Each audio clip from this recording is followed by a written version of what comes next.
Hi, hello, welcome back to Divya Reddy Kitchen. Another new recipe. Let's get started. So ఈరోజు మనము yummy tasty pasta cook చేస్తున్నాము. So ingredients వచ్చేసి onions, tomato, green chilli. ప్యాన్లో 1.5 litre water వేసుకోండి. 500 grams pasta add చేసుకోవాలి. 2 to 3 spoons oil add చేసుకోండి. Salt 1 table spoon add చేయాలి. Lid close చేసుకొని మీడియం ఫ్లేమ్ మీద 10 మినిట్స్ కుక్ చేసుకో.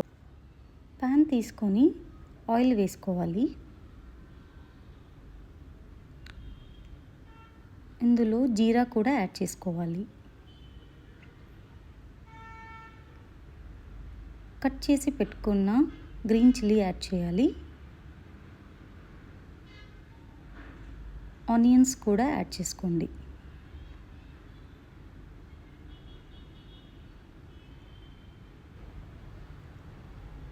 ఆనియన్స్ వేసాక దీన్ని బాగా కలిపేసుకోవాలండి.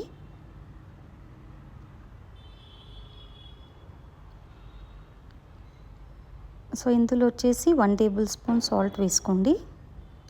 సాల్ట్ వేసుకున్నాక కలిపేసుకొని లిడ్ పెట్టేసి 5 మినిట్స్ మీడియం ఫ్లేమ్ మీద కుక్ చేసుకుందామండి. 5 మినిట్స్ తర్వాత టొమాటోస్ని కూడా యాడ్ చేసుకుందామండి. టొమాటోస్ని కూడా మీడియం ఫ్లేమ్ మీద 5 మినిట్స్ కుక్ చేసుకుందాం. ఆనియన్, టొమాటో బాగా వేగాక 1/2 టీ స్పూన్ హల్దీ, 1/2 teaspoon ginger garlic paste వేసుకొని బాగా స్టర్ చేసుకుందామండి. దీన్ని మీడియం ఫ్లేమ్ మీద 1 మినిట్ వరకు కుక్ చేసుకుందామండి. సాసెస్ యాడ్ చేసుకుందామండి. Red chilli sauce, schezwan sauce, tomato sweet and spicy, vinegar, soya sauce.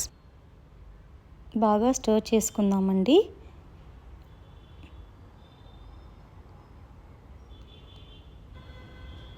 Half glass water వేసుకొని బాగా స్టర్ చేసుకుందామండి.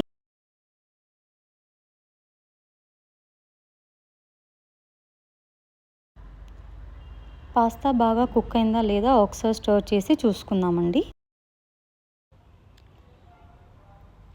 ఒకసారి సాల్ట్ చెక్ చేసుకోవాలండి. సాల్ట్ వేసాక మనం బాగా స్టర్ చేసుకొని ఒక 2 మినిట్స్ పాటు మీడియం ఫ్లేమ్ మీద కుక్ చేసుకుందామండి.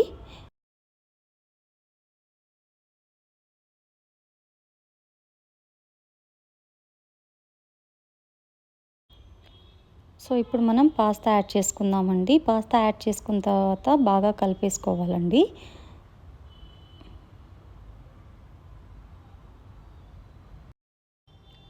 లాస్ట్లో కొరియాండర్ యాడ్ చేసుకోవాలి. పాస్తాకి రైతా కాంబినేషన్ చాలా బాగుంటుందండి. సో దీని ప్రాసెస్ చెప్తాను. 200 గ్రామ్స్ కర్డ్ తీసుకొని దాంట్లో పించ్ ఆఫ్ సాల్ట్ యాడ్ చేసుకోవాలండి. సాల్ట్ యాడ్ చేసుకున్న తర్వాత కర్డ్ అనేది బాగా మిక్స్ చేసుకోవాలండి. ఎంత బాగా మిక్స్ చేసుకుంటే మనకు రైతా అనేది అంత బాగా టేస్ట్ వస్తుంది. సో ఇందులో వచ్చేసి మనకి క్యూకుంబర్ కూడా కావాల్సి వస్తుందండి. సో హాఫ్ క్యూకుంబర్ తీసుకొని దాన్ని స్మాల్ పీసెస్ కట్ చేసుకొని సైడ్ పెట్టేసుకోవాలండి. కర్డ్ అనేది బాగా మిక్స్ అయ్యాక దాంట్లో క్యూకుంబర్ పీసెస్ అనేది యాడ్ చేసుకొని సర్వ్ చేసుకుంటే మన raita ready. I hope you all like my recipe. Please do like, share, comment and subscribe to my YouTube channel Divya Reddy's Kitchen.